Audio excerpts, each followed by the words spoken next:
السلام علیکم ورحمۃ اللہ وبرکاتہ۔ محترم سامعین کرام، تبلیغی بھائی کہتے ہیں جس طرح بدن کے اندر ریڑھ کی ہڈی کا مقام ہے، ٹھیک اسی طرح اسلام کے اندر گشت کا مقام ہے۔ تو آج کی اس ویڈیو میں سامعین کرام یہ بات بتانی ہے کہ کیا یہ بات صحیح ہے یا نہیں۔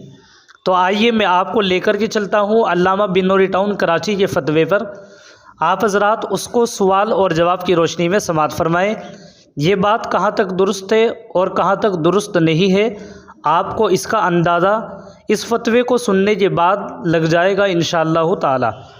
آپ حضرات سوال اور جواب کی روشنی میں اس فتوے کو سماعت فرمائیں۔ اس سے پہلے لیکن گزارش ہے آپ سب سے، اگر آپ چینل پر نئے ہیں، سبسکرائب نہیں کیا تو سبسکرائب کر دیں، ویڈیو کو لائک اور شیئر بھی کر دیجیے گا۔ کسی نے سوال کیا ہے، تبلیغی جماعت کے ساتھی گشت کی بہت فضیلت بتاتے ہیں اور کہتے ہیں کہ جس طرح بدن کے اندر ریڑھ کی ہڈی کا مقام ہے، ٹھیک اسی طرح اسلام کے اندر گشت کا مقام ہے۔ ان کے مطابق گشت کے بغیر دین نہیں ہے۔ شریعت میں گشت کا کیا مقام اور کیا فضیلت ہے؟ مفصل اور مدلل جواب دے کر شکریہ کا موقع عنایت فرمائے، عین نوازش ہوگی۔ جواب: واضح رہے کہ تبلیغی جماعت میں رائج گشت کا مقصد عوام الناس کو دین سیکھنے اور مسجد سے جوڑنے کے لیے تیار کرنا ہے، جس کے لیے خصوصی گشت، عمومی گشت اور وصولی گشت کی اصطلاحات مروج ہیں۔ مروجہ طریقہ نہ ہی فرض ہے اور نہ واجب، البتہ اخلاص نیت اور اللہ رب العزت کی رضا جوئی کے لیے اگر کیا جائے تو استحباب کے درجے میں ہے، کیونکہ تبلیغ دین کے لیے لوگوں سے ملاقات کرنا بے اصل بھی نہیں۔ رسول اللہ صلی اللہ علیہ وسلم کا بنفس نفیس مختلف قبائل کے پاس دعوت توحید کی غرض سے جانا اور مختلف صحابہ کرام رضوان اللہ تعالی علیہ مجمعین کو تبلیغ دین کے لیے بھیجنا یہ ثابت ہے۔ اور اسی طریقے سے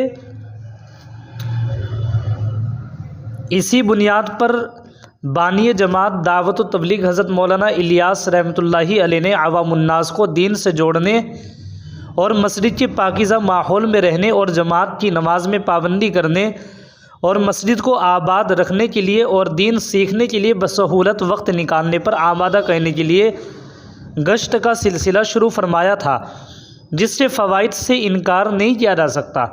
تاہم مروجہ گشت کی کوئی خاص فضیلت ہمارے علم میں نہیں، اور سائل نے اپنے سوال میں بھی بیان کردہ فضائل کی نشاندہی نہیں کی، لہٰذا اس گشت کو دین کے لیے ریڑھ کی ہڈی بتانا اور اس سے بغیر دین نہیں کہنا، یہ ساری باتیں غلط ہیں، کیونکہ تبلیغی جماعت کا سلسلہ شروع ہونے سے پہلے دین کا باقی نہ رہنا لازم آئے گا، حالانکہ دین اس سے قبل بھی باقی تھا، لہٰذا اس قسم کی باتوں سے اجتناب لازم ہے۔ کفایت المفتی میں ہے، یہ تحریک اصل حقیقت کے اعتبار سے تو اسلام کی بنیادی چیز ہے، کیونکہ اللہ تعالیٰ کا نام اس سے بندوں کو پہنچانا اور ان کے گھروں پر جا کر خود پہنچانا ہی اصل تبلیغ ہے۔ قرون اولیٰ میں ہر شخص بجائے خود یہ خدمت انجام دیتا اور زندگی کے ہر شعبے میں اس کو پیش نظر رکھتا تھا، اس لیے اس وقت جماعتیں بنانے اور کسی نظام کی جداگانہ قائم کرنے کی ضرورت نہ تھی۔ اسی طریقے سے صحابہ کرام رضوان اللہ تعالی علیہ مجمعین فرداً اور کئی مل کر یہ خدمت انجام دیتے تھے، مگر اس وقت یہ خدمت کلمہ پڑھانے اور نماز سکھانے کی صورت میں ہوتی تھی، یعنی غیر مسلم کلمہ پڑھ کر مسلمان ہوتے اور نماز وغیرہ سیکھتے تھے، قرآن مجید پڑھتے اور یاد کرتے تھے۔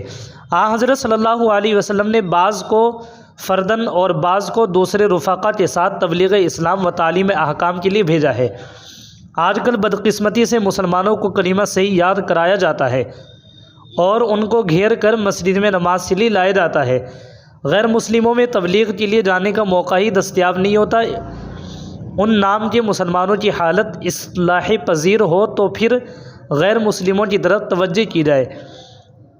کتاب العلم پہلا باب دینی تعلیم اور تبلیغ، فصل اول دینی تعلیم اور تبلیغ کی فضیلت، بعنوان کیا مروجہ طریقہ تبلیغ صحابہ، تابعین، تابعین کے زمانے میں بھی تھا، فقط واللہ تعالی عالم۔